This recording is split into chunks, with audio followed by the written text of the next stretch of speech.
hoake mātou ki te whare studios o Roundhead. Me tā mātou ohorere ki te kaunga o te wāhi nei. I tūmeke katoa te nuinga o mātou i te pai o te āhua o te whare.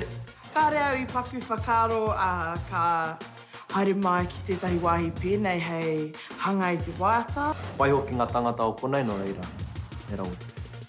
He nui ngā taonga puoro, ngā rakuraku, ngā piana. Karekau tētahi o aku tino hoa e rua. Kei konei, ko rāni ara rau ko hoiata. I te mea i tupu tahi mātou. Ka tiro ki te moana, ka kite a ko te wa, ko kare, kare ana. E haere tahi ana tātou, I te ara o te reo. O kinei whakaro o taku wānga takitei, he āhua maroke I te mea toko maha o ngā manu te oriori I konei.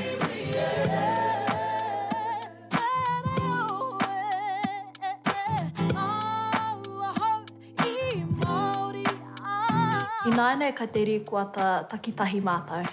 Koa te tika.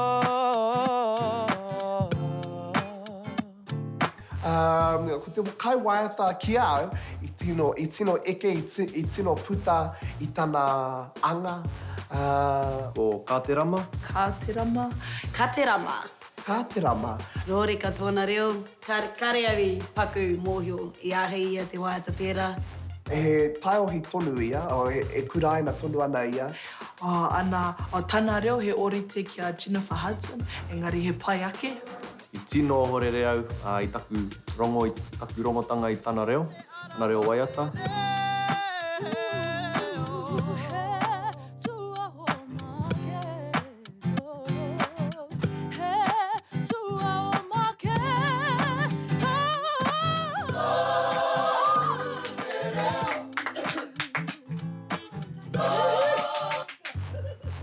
Yeah.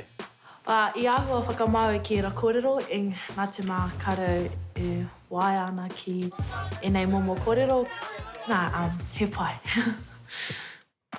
Ko te mea pai, kua rāhiri mai, kua whakakotahi mai enei reo ātāhua rereke, ki te wāhi kotahi.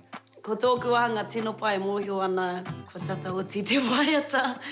E rongo ana I te waiata nei, e tipu ana. Ohorere katoa hau nā te mea he taumata kē anō tērā. Ai.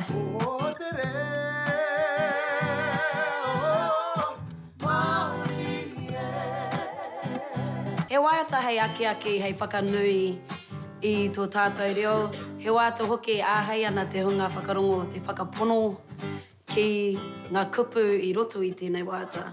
Maimoatia,